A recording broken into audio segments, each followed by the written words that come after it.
Je crois qu'il y a des valeurs traditionnelles de portée universelle, qui sont assurément celles sur lesquelles toute civilisation est fondée. Ce sont essentiellement celles du décalogue.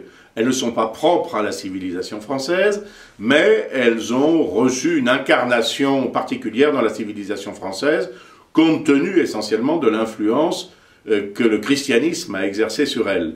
Et puis, il y a des valeurs plus particulières peut-être aux Français. Alors, parmi les valeurs universelles, je pense bien sûr au respect de la vie, je pense à la famille, je pense au respect du droit naturel, en quelque sorte, dans tous les domaines.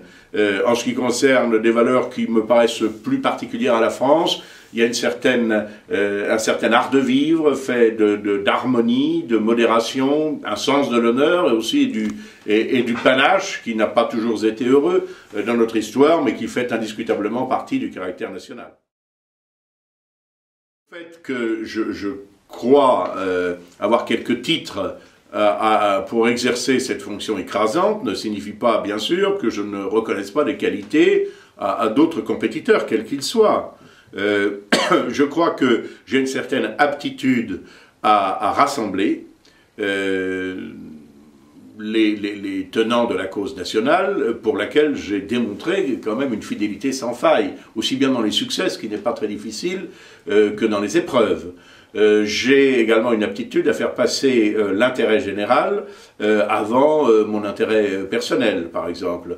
Je crois également que, et ceci est très important, que compte tenu de ma formation, de ma culture, de mes relations, je suis apte à montrer que notre sentiment national, et même, peut-on dire, notre nationalisme, n'est pas incompatible avec des valeurs universelles.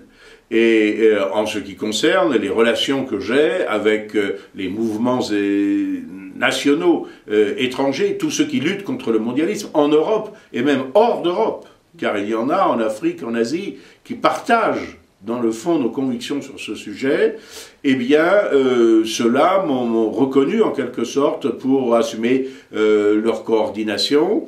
Et je pense que je puis, sur le plan politique,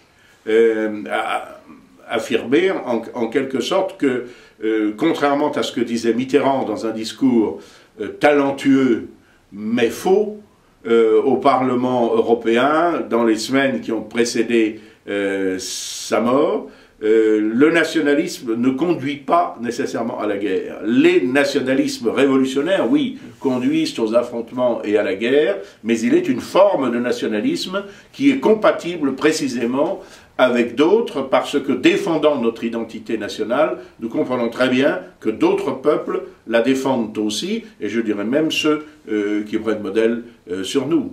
Je pense que ma culture, à la fois comme dans le domaine des relations internationales, comme en droit international, mes connaissances linguistiques ou d'autres civilisations, me qualifient pour mener ce combat.